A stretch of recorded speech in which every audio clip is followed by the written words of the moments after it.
Hey, liebe Kinder, herzlich willkommen zu einer neuen Episode Himmelwärts Online. Hey, ihr wisst gar nicht, wie fest ich mich freue, dass ihr eingeschaltet habt, dass ihr dabei seid. Wir haben wieder ein geniales Ding für euch vorbereitet. Aber komm, jetzt gehen wir gerade mal reinschauen, was der Fritzli echt so eine Fantasiewelt heute wieder erleben wird. Vorher, im Worship, haben wir das Lied «Dir alle Ehre» gesungen. Hey, Himmelwärts Online ist schon einfach mega cool, hey. Wie die gute Ideen haben. Wow, ist das cool, hey. Stell dir mal vor, wie das echt wäre, wenn ich könnte mitmachen im Himmelwärts Online. Neue Himmelwärts Online. Hä? Wow. Wer bist denn du? Micha! Was machst denn du da? Cool. Hey, ich bin da voll im Himmelwärts Online Studio. Wie ihr gesehen habt, ist die Fantasiewelt von Fritzli heute anders als die anderen, die wir gesehen haben. Habt ihr erkannt, wo das der Fritzli war? Also ich bin schon ganz gespannt, was er dort wird erleben und wo genau das er ist. Ob es wirklich das Himmelwärts Online-Studio ist oder nicht, das sehen wir später in diesem Video. Jetzt wollen wir zuerst nochmal Worship machen. Wir wollen Lieder singen, in denen wir Gott anbeten und ihm sagen, wie gut und wie gross er ist. Darum, wenn du noch nicht stehst, dann steh doch gerade auf, dass wir zusammen anfangen mit Worship.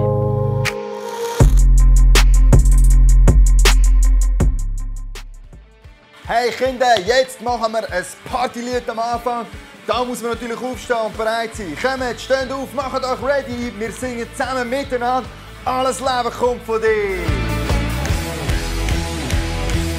Alles Leben kommt von dir. Bin reich beschenkt, du gibst noch mehr. Jeden Tag eine neue Chance und jetzt bist du nicht.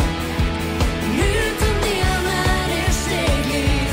Die ganze Schöpfung schreit nach dir. Jesus, du allein bist wert, am Nummer Stunde. Alles Leben kommt von dir. Bin reich beschenkt, du gibst noch mehr. Jeden Tag eine neue Chance und jetzt bist du nicht. Nichts und niemand ist dir gleich. Die ganze Schöpfung schreit nach dir. Jesus, du allein bist wert, am Nummer Stunde. Ha. Das ist natürlich die perfekte Zeit zum Gitarre-Solo machen. Kommen Kinder alle mitmachen. Wer hat das beste Gitarre-Solo im Griff? Und da kommt los!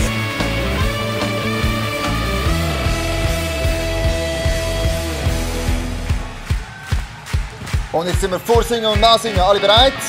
Alle bereit? Okay, komm noch mal auflockern, bevor wir nachher loslegen. Ich tu vorsingen. und Ich tu Celine nachsingen. Tu nachsingen. Ihr könnt alle mit der Celine nachsingen. Gott, du bist der Retter, mächtig und ewig. Du bist der König. Gott, du bist der Retter, mächtig und ewig. Du bist der König. Saxophon klatschen wir noch! Gitarre. Wow, Saxophon, okay.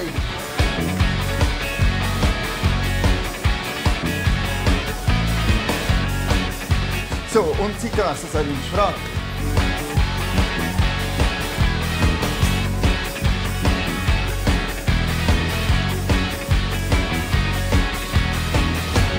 Alles Leben kommt von dir. Bin reich beschenkt, du gibst noch mehr.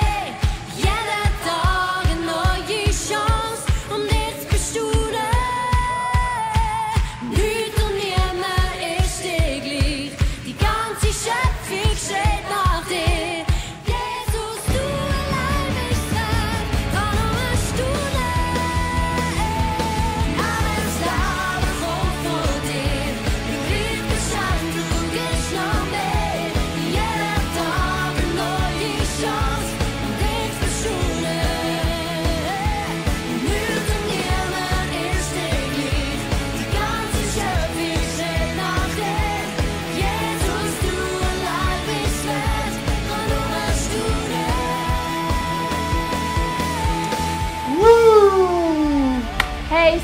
cool, wie wir zusammen Gott anbeten können. Ich finde es mega, mega genial.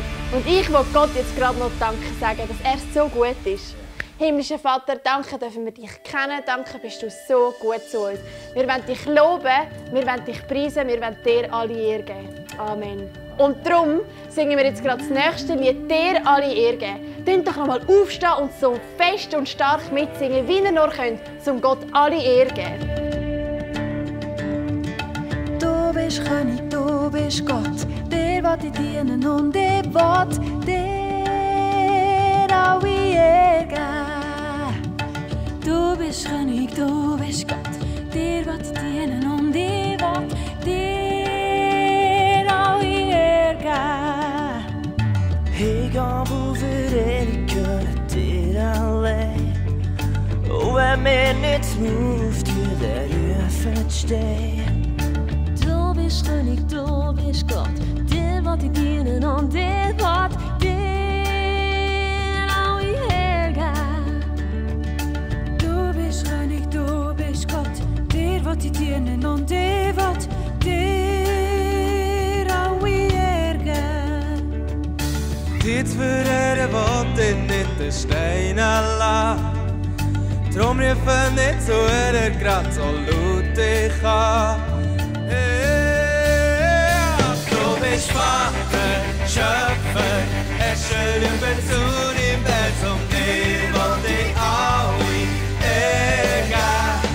Du bist Vater, Schöpfer, Herrscher über das Universum, dir will ich alle Ehre geben.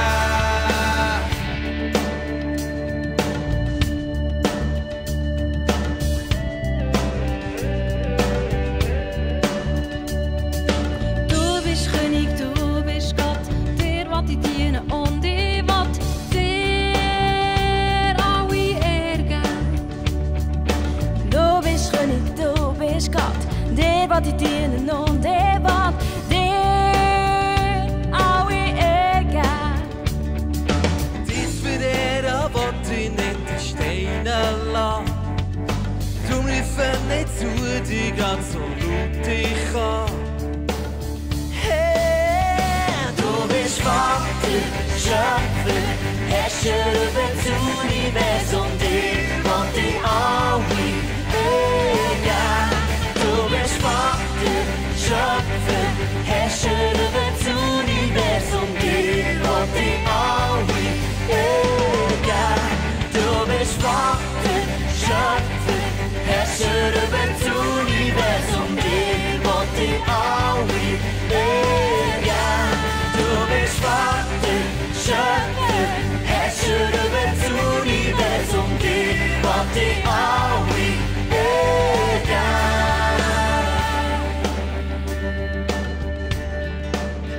Ich will dir alle Ehre geben. Tönt doch nochmal so laut, wie ihr nur könnt mitsingen. Ist gut?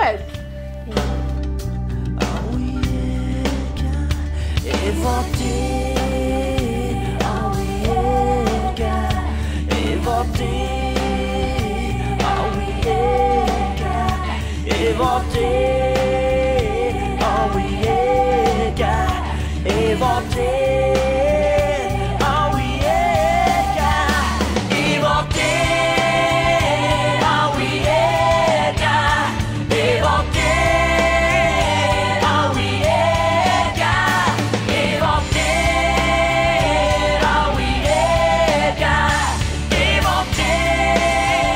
alle Ehre geben. Ich will dir alle Ehre geben. Ich will dir alle Ehre geben. So cool, wie wir zusammen Gott alle Ehre geben können. Hey, so gut. Und jetzt, ja, jetzt machen wir weiter und es geht gerade los mit der Geschichte. Ha, ich habe eine kleine Challenge. Bevor dass ihr euch könnt bequem machen könnt, würde ich sagen, macht mal alle einen Bürzelbaum. Und dann könnt ihr euch gerade bequem machen und Celine übernimmt den Erklärbär. Lasst los mit der Geschichte.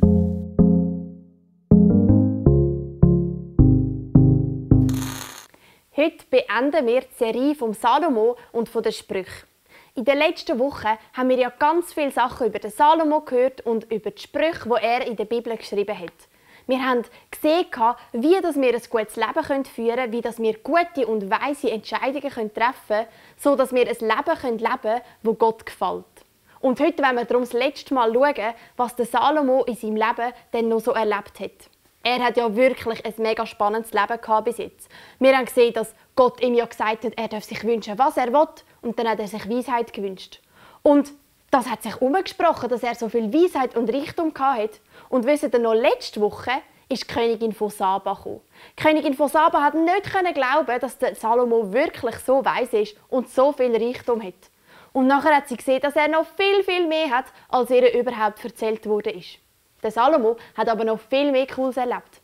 Und zwar hat der Salomo den Tempel für Gott in Jerusalem gebaut. Also er hat es nicht selber gebaut, sondern er hat ganz viele Männer angestellt, die den Tempel für ihn gebaut haben. Damals hat es ja noch keine Bagger und Lastwagen und Kräne gehabt, und darum mussten alle Männer von Hand den Tempel bauen. Der Salomo hat über 180'000 Männer angestellt, die für ihn den Tempel gebaut haben. Das sind mega viele Leute. Und als der Tempel dann fertig war, hat Gott zum Salomo gesagt, dass er für immer in diesem Tempel wohnen möchte. Mega cool! Hey, und Gott hat dem Salomo noch gesagt, dass wenn er ihm treu sein wird, also wenn der Salomo am Gott seine Gebote halten und wenn er keine anderen Götter dienen wird, dann wird immer ein Nachkommen von David auf dem Königsthron sein. Aber Gott hat auch ganz klar dem Salomo gesagt, dass er nicht anderen Göttern dienen soll und dass er nicht andere Götter anbeten soll. Der Salomo hat also wirklich Cooles erlebt. Aber gegen das Ende des Salomo im Leben ist der Salomo Gott leider untreu geworden. Ich habe euch ja gesagt, Gott hat dem Salomo ganz klar gesagt, dass er nicht andere Götter anbeten soll. Und schon viel früher bei Mose hat Gott dem Volk Israel gesagt, dass sie keine nicht-israelitische Frauen haben sollen. Nicht, weil ausländische Frauen nicht gut wären, sondern aus einem anderen Grund. Weil die Frauen, die nicht in Israel gelebt haben, sind in den Völkern um Israel herum. Und dort haben sie andere Götter angebetet, als der Gott, den wir in der Bibel davon lesen können. Und Gott hat gesagt, hey, wenn ihr andere Frauen werdet haben, dann die Frauen euch dazu verführen, dass ihr ihre Götter anbetet. Dann werdet ihr mir untreu werden. Und das erste der 10 Gebote ist, dass wir keinen anderen Gott neben Gott haben sollen. Darum haben die Israeliten keine nicht-israelitische Frauen haben. Und der Salomo hat zuerst eine Frau gehabt. Aber irgendwann ist er dann eben Gott untreu geworden und hat geheiratet und nochmal geheiratet und nochmal geheiratet und so weiter. Bis der Salomo 1000 Frauen hatte. Hey, das sind mega viele Frauen. Und was auch noch war, ist, nicht nur, dass er viele Frauen hatte, sondern die Frauen waren eben nicht Israeliten. Sie waren von den Völkern um Israel herum und haben andere Götter angebetet. Und die Frauen vom Salomo, die 1000 Frauen, haben ihn dann irgendwann dazu verführt, dass er ihre Götter anbetet. Er ist nicht mehr mit ungeteiltem Herz einem Gott nachgefolgt, wo wir in der Bibel davon lesen können, sondern er hat die Götter von seinen Frauen angefangen anzubeten. Er hat für jeden Gott von seinen Frauen hat er einen Altar gebaut, eine Opferstätte, wo sie Opfer darbringen konnten. Er ist Gott untreu geworden. Er hat nicht das gemacht, was Gott ihm gesagt hat, er machen soll. Und ihr könnt euch vielleicht vorstellen, was der Salomo gemacht hat, ist überhaupt nicht gut gewesen. Es war böse und schlecht in den Augen von Gott. Gott ist so zornig geworden, dass der Salomo ihm untreu geworden ist und hat dem Salomo gesagt, was jetzt passieren wird. Es hat mega schlechte Konsequenzen gehabt, dass er Gott untreu geworden ist. Weil Gott hat dem Salomo gesagt, jetzt, wo du mir untreu geworden bist, werde ich dir das Königreich entreissen. Aber erst, wo der Sohn von Salomo dann König geworden ist das eingetroffen, wie Gott das gesagt hat. Und zwar, vielleicht habt ihr schon von den 12 Stämmen von Israel gehört. Das Königreich von Salomo war in 12 Gebiete sozusagen aufgeteilt. Und der Sohn von Salomo hat dann nur noch eins von 12 Stämmen oder von 12 Gebieten haben. Gott hat dem Sohn von Salomo wegen dieser Untreue von Salomo fast sein ganzes Königreich entrissen. Und der Sohn von Salomo hat nur noch einen Stamm, wo er König war, und nicht mehr das ganze Königreich. Der Salomo ist Gott untreu geworden und das hat mega schlimme Konsequenzen gehabt. Es ist überhaupt nicht gut, wenn wir Gott untreu sind. Und bevor der Salomo Gott untreu geworden ist, hat er aber etwas mega Gutes gesagt. Und zwar ist das, nachdem der Tempel fertig gebaut worden ist, hat der Salomo zum Volk Israel geredet. Er hat ihnen etwas gesagt, das ich euch vorlesen will. Und das steht in 1. Könige 8, Vers 61. Da steht: Euer Herz aber sei ungeteilt mit dem Herrn, unserem Gott, dass ihr in seinen Satzungen wandelt und seine Gebote bewahrt, wie an diesem Tag. Das ist so etwas Gutes, was der Salomo da sagt. Er sagt dem Volk: Hey, dünnt Gott unteilt folgen, mit unteiltem Herz. Folgt nur Gott und keinem anderen Gott. Der Salomo hat das gesagt, was sie machen sollen, aber er selber hat das leider nicht bis an sein Lebensende geschafft. Er hat angefangen, anderen Göttern nachzufolgen. Und er ist Gott untreu geworden. Und wir können das, was der Salomo da am Volk Israel sagt, können wir auch uns zu Herzen nehmen. Auch wir sollen Gott mit ungeteiltem Herz folgen und nur Gott anbeten und nichts und niemand anderes. Vielleicht fragst du dich jetzt aber, wieso dass es dann so wichtig ist, dass wir Gott überhaupt treu sind. Ich probiere dir mal zu sagen, wieso dass ich finde, dass es wichtig ist, dass wir Gott treu sind. Gott ist ja so ein guter Gott. Ihm gehört alles. Er hat die ganze Welt geschaffen. Er hat dich wunderbar gemacht. Gott liebt uns so fest und er meint so mega gut mit uns. Er will so unbedingt Gemeinschaft mit uns haben, dass er ja sogar Jesus, seinen eigenen Sohn, gegeben hat, dass wir mit ihm Gemeinschaft haben dürfen. Er liebt dich so fest und er will unbedingt mit dir zusammenleben. Wir können Gott nie genug danken für das, was er für uns da hat. Aber wir können Gott treu sein. Und ich möchte Gott so gut wie ich nur Danke sagen für das riesige Geschenk. Und wenn ich Gott treu bin, tue ich ihn ehren. Und das ist etwas, wo Gott Freude daran hat. Und darum ist es so wichtig, dass wir Gott treu sind. Weil er meint es so gut mit uns. Und er ist treu zu uns. Und darum sollen auch wir treu zu ihm sein. Und was auch noch ist, beim Salomo haben wir gesehen, dass die Untreue vom Salomo Konsequenzen hatte. Sein Sohn hat nur noch ein ganz, ganz kleines Königreich gehabt. Wenn wir Gott untreu sind, wenn wir gegen ihn sündigen und wenn wir dann unsere Sünden bekennen und um Vergebung bitten, dann vergibt Gott uns mega gern. Aber Konsequenzen werden bleiben, wie wir das beim Salomo sehen. Darum sollen wir Gott treu sein, weil das ehrt Gott, das freut ihn. Gott ist uns immer treu und darum sollen auch wir Gott treu sein, weil das ihn ehrt und Gott mega fest Freude hat. Und so können wir Gott Danke sagen für das riesengroße Geschenk, dass Jesus für uns gestorben ist und wieder auferstanden ist, dass wir mit ihm zusammenleben dürfen. Darum, ich möchte Gott, so wie es der Salomo gesagt hat, immer treu sein und nur Gott anbeten und nur ihm nachfolgen und keinem anderen Gott, sondern nur Gott möchte ich treu sein. Und auch heute habe ich wieder ein Rätsel für euch parat. Wie immer findet ihr das auf der Homepage vom Kreuzpunkt. Ihr könnt es herunterladen, ausfüllen und wenn ihr wollt, mir schicken. Und auch das Mal tue ich jemanden auslösen und die Person bekommt etwas Kleines über. Und ganz wichtig, das Mal ist das letzte Mal, wo es so ein Rätsel gibt. Darum, wenn du noch nie mitgemacht hast, ist jetzt die Chance. Mach unbedingt mit. Und jetzt bin ich schon mega gespannt, was der Fritzli heute erlebt. Ist er wirklich dort angegangen, wo das Himmelwärts online aufgenommen wird? Also, ich bin wirklich gespannt. Du auch? Dann lass uns doch gerade reinschauen. Vorher, im Worship, haben wir das Lied «Dir alle Ehre» gesungen. Hey, Himmelwärts Online ist schon einfach mega cool, hey. Wie die gute Ideen haben. Wow, ist das cool, hey. Stell dir mal vor, wie das echt wäre, wenn ich könnte mitmachen im Himmelwärts Online. Willkommen zum neuen Himmelwärts Online. Hä? Wow. Wer bist denn du? Micha! Was machst denn du da? Cool. Hey, ich bin da voll im Himmelwärts Online-Studio. Ja, aber Fritz, wir sind jetzt gerade mit zum Aufnehmen. Ja, ich habe gefunden, in meiner Fantasiewelt komme ich jetzt mal da an zu euch. Ist das nicht eine gute Idee? Ja. Aber Micha, erklär mir mal, warum ist da alles grün? Wenn ich es schaue, ist immer alles so farbig. Ja, weißt du was? Da hole ich dir jetzt gerade schnell den Erklärbär. Der kann dir das sicher gut einfach erklären. Hey Fritzli, was machst du da? Wow, so cool. Ich habe gefunden, meine Fantasiewelt. Ich komme euch besuchen heute mal im Studio live vor Ort. So cool, hey. Hey, erklär mir mal. Wieso ist das grün? Wenn ich es schaue, ist da immer farbig und cool. Wieso? Das ist ja einfach grün da. Also, ich probiere es dir erklären. Und zwar ist das so, wir schauen, dass wir alle nichts Grünes haben, das so grün ist wie der Hintergrund. Und dann kann eben der Simi an der Technik alles Grüne wegnehmen. Und dann, schau mal, sieht es so aus. Siehst du das? Ja. Nichts mehr grün. Und jetzt können wir eben die farbigen Hintergründe einfügen. Zum Beispiel. Wow! Oder ist es so bunt? Oder machen wir noch ein anderes farbiges Hintergrund? So. Ey, so cool, ey. Oder, Darf ich auch mal? Wo würdest du gerne hingehen in der Schweiz? In der Schweiz? Irgendeinen Ort? Irgendein Ort. Komm, wir Sag gehen einfach. zum Matterhorn. Also. Und? Ist gut. Zack, sind wir auf dem Matterhorn. Wow, das ist ja mega Gell? cool.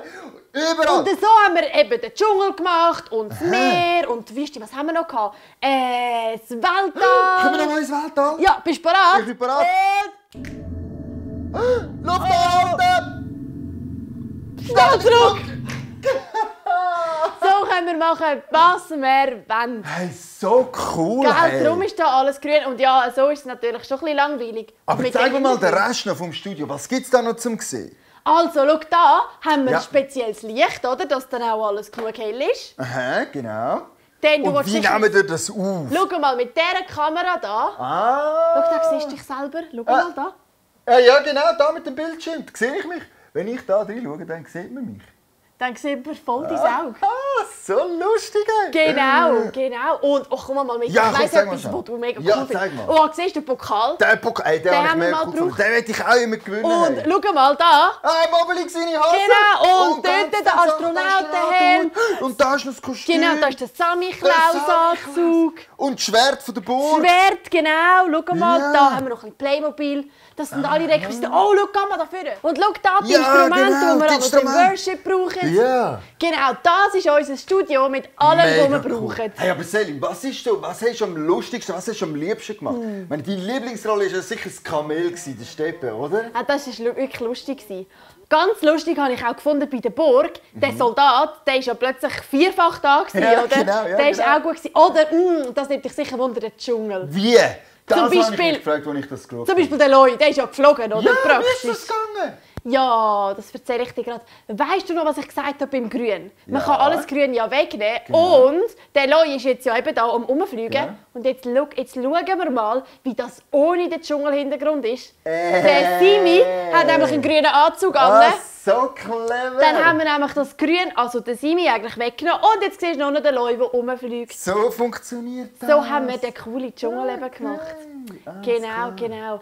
Und ihr habt sicher noch ganz viele lustige Situationen erlebt, oder? Ja, das ist wirklich so. Wir haben viel mehr aufgenommen, als wir euch gezeigt haben. Nämlich Sachen, wo wir den Text vergessen haben, wo wir etwas Falsches gesagt haben, wo wir plötzlich gelacht haben. Ganz viele Sachen. Und darum zeigen wir euch jetzt ein paar von diesen Sachen, die wir rausgeschnitten haben, die wirklich lustig sind.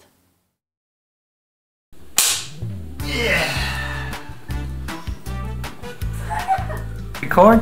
Ja, ich weiß noch nicht, was ich sage. Ich sage, hey! Ja. Ah, genau, okay, ja. Ha! Ist das nicht... Boah! Das ist...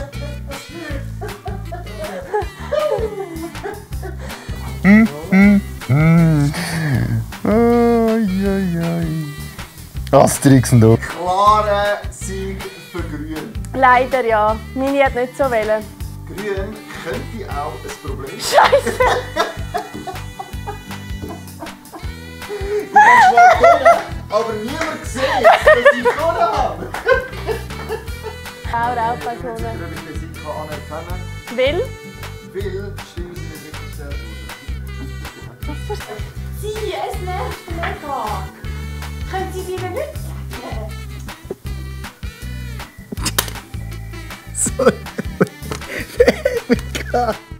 Hätte ich einfach gehabt. Sie, es nicht. So mega cool. Wirklich. Was? Sorry. Kannst du nicht so schauen? Nicht so schauen. Komm jetzt, gib mir das Beste. Okay, mal machen wir das echt. Ah, ja, stimmt, okay, also. Nein! Check 3.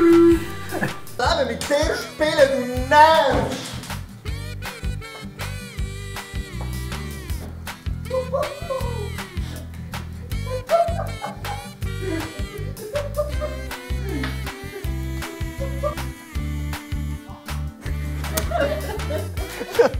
Das Nomen, wie ist das mit dem Nomen? Hey.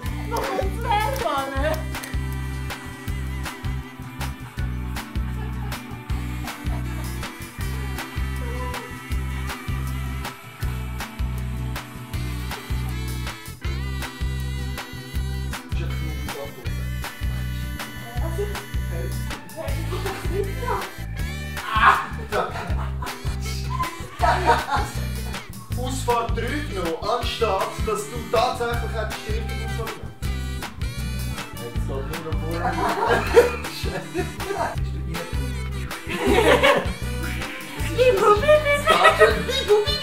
Da bin ich!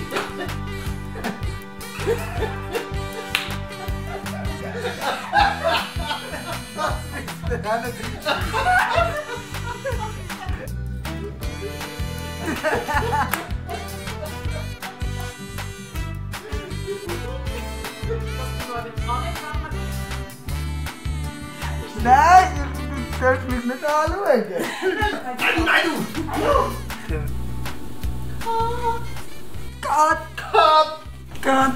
Cut! Cut! Cut! Cut! Wo gehen wir da durch angreifen? Ja, genau.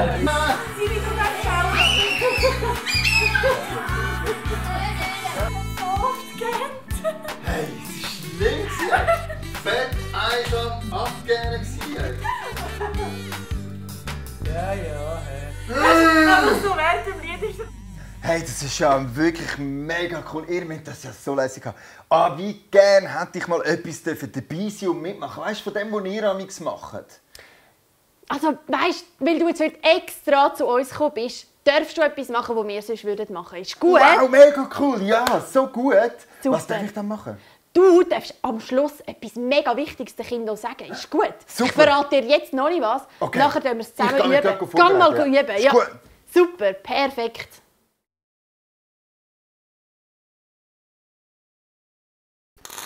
Heute zeige ich euch, wie wir ein Leiterli-Spiel ganz einfach basteln können. Und zwar findet ihr auf der Internetseite vom Kreuzpunkt, wo einmal die Rätsel waren und auch andere Vorlagen, eine Vorlage mit 30 Nummerli, wo alle in einem Quadrat sind. Und die könnt ihr ausschneiden und dann habt ihr es eigentlich schon fast geschafft. Dann braucht ihr einfach nur ein grosses, etwas dickeres Papier am besten.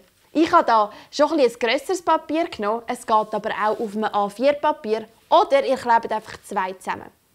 Und dann könnt ihr die so der Reihe nach die Zahlen aufs Papier kleben. Mit ein bisschen Abstand und ich habe jetzt hier so ein bisschen Kurven gemacht und ihr könnt das machen, wie ihr wollt. Einfach schauen, dass die Reihenfolge stimmt, dass man dann wirklich vom einen zum anderen springen kann. Und am besten lasst ihr auch ein bisschen Platz dazwischen, weil bei einem Leiterli-Spiel geht es ja immer darum, dass es noch ein bisschen Schwierigkeiten hat oder dass man von der einen Zahl ganz schnell auf die andere kommt. Und für das brauchen wir ein bisschen Platz, um das zu zeichnen. Zum Beispiel hier vom 3 hat es ein Vögel, das aufs 10 raufläuft. Und das ist jetzt natürlich etwas mega Cooles. Vom 3 ist man direkt beim 10. Und wenn man weitergeht, vom 13 habe ich jetzt eine Leiter gemacht zum 20. Das ist auch ganz etwas Cooles. Aber vom 16 hat es ein Vögel, das aufs 8 runterfliegt. Dann ist man wieder beim 8 unten. Oder da oben vom 28 hat es eine Regenwolke und es regnet bis zum 17. Das sind also 2 Hindernisse und 2 Hilfen, die ich eingebaut habe. Und das sind nur ein paar Ideen. Ihr könnt mehr oder weniger oder auch andere machen, wenn ihr noch andere Ideen habt. Darum ist es cool, wenn ihr ein bisschen Platz lassen könnt und wenn ihr die einzeichnen könnt. Ihr könnt auch noch einen coolen Start machen und als Schluss habe ich jetzt ein Söhnchen gezeichnet. Da sind ihr wirklich frei, wie ihr das Leiterli-Spiel gestalten wollt. Und dann braucht ihr einfach noch Spielfiguren für jede Person eine und einen Würfel. Und dann kann es auch schon losgehen und mal schauen, wer zuerst im Ziel beim 30 oben angekommen ist. Ich wünsche euch ganz viel Spass beim Basteln und beim Kreativsein, wie ihr das Spielfeld gestalten wollt. Und dann beim Spielen. Und das ist etwas mega Cooles, das man als ganze Familie spielen kann. Ich wünsche dir ganz, ganz viel Spass dabei. Hey Fritzli, komm, jetzt ist der Moment. Mach es so, genau wie wir es geübt haben. Okay. Ist gut? So ist Bist du gut, bereit? ja. Ich bin bereit. Sicher? Ja. Super. Cool. Hey liebe Kinder, ich darf zum Schluss noch die Moderation machen. Weil, ihr müsst wissen, mich gibt es nachher so nicht mehr im Himmelwärts online. Der Fritzli ist jetzt vorbei. Aber unsere ganze Serie über Weisheitssprüche vom Salomo beenden wir heute. Aber das ist im Fall nicht so schlimm, weil jetzt kommt etwas Geniales, mega Cooles, Neues. Wir werden nämlich miteinander auf den Spuren von Mose unterwegs sein. Eine Familie begleiten, was sie nicht alles Lässiges und Spannendes erlebt haben mit dem Mose. Ihr dürft euch jetzt schon mega fest darauf freuen.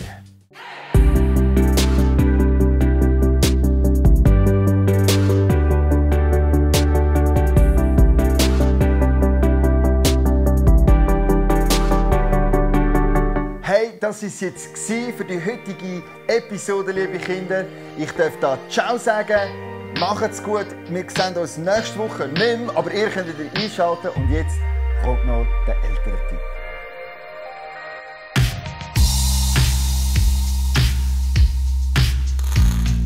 Hey, liebe Eltern, es ist, wie wir vorher schon gesagt haben, das Ende unserer Serie gewesen. Und so haben wir auch gefunden, hey, wir tun mal den Elterntipp heute abschließen. Das ist also der allerletzte Elterntipp und ich habe gedacht, so, um es nochmal zusammenfassen, um es nochmal zusammenbringen, machen wir nochmal eine kurze Zusammenfassung von den Elterntipps, die wir hatten aus dieser Episode, wo es darum gegangen ist, Weisheit auch für uns Eltern anzuwenden. Sind ihr bereit? Nochmal einen kurzen Flashback von all diesen Sachen, was wir schon angeschaut haben miteinander. Okay, angefangen haben wir mit den Thinking Gates, also mit den Denkschleusen.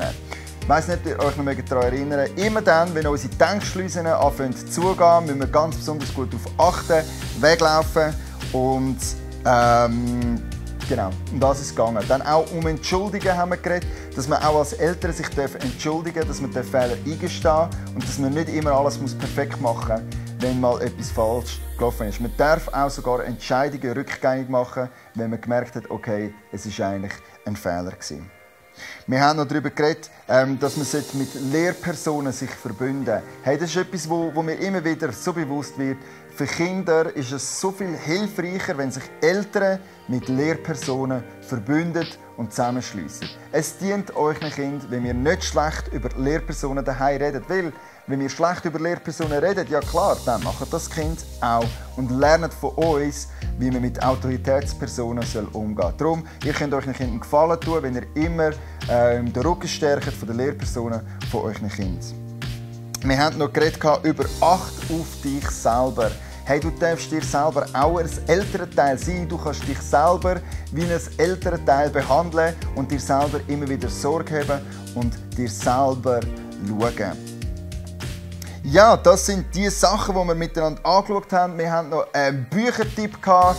2 Büchertipps haben wir noch miteinander angeschaut. Und der Dani hat über Streitkultur geredet. Was hast du für eine Streitkultur bei dir in der Familie? Hat irgendjemand die Blumen oder etwas so in diese Richtung angenommen? Und etwas von dem, was richtig gut war, was wohltuend war zum Hören, ist, Streiten ist normal.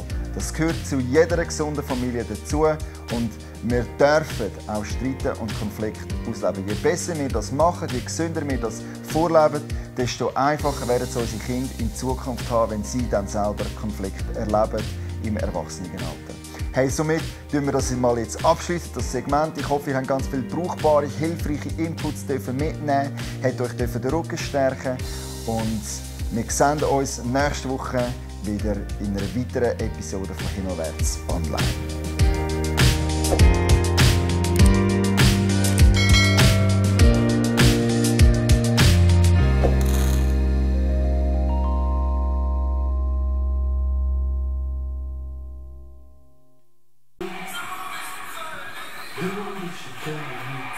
Kat, weißt du, das ist der Fehler. Das kann ja nicht Celine vorsingen. Die Männerstimme. Die Maske kannst du abziehen. Die Maske kannst du sagen, auf dem Mund gibt. Weißt du was? Nein, passt ja. Ich sage, ich glaube, da auf dem Mund jetzt kein Corona. Dann kannst du sie abziehen. Wo nachher auch gerade das Spiel warte schnell, sorry. Aber Ich kann es euch noch nicht erklären. So, ich bin Amerikaner, oder? Oder so. Thurgauer Offizier. Ein Thurgauer Offizier, oder? Jetzt! Meine tapferen Soldaten, jetzt gehen wir die Burg stürmen! Klopfen wir an die Tür. Klopfen an die Tür und sagen ganz lieb Hoi du! Gell, ich würde schon sagen, ich bin Profi. Hey, richtig Ich krass. muss nur noch die Aufnahmeklappe. Jetzt müsst ihr nur noch mir nicht verbocken. Hä? Hast du noch etwas sagen? Ein Gruß an Bruno, den Kameramann. Und meine Mami, natürlich. Ibers Mami.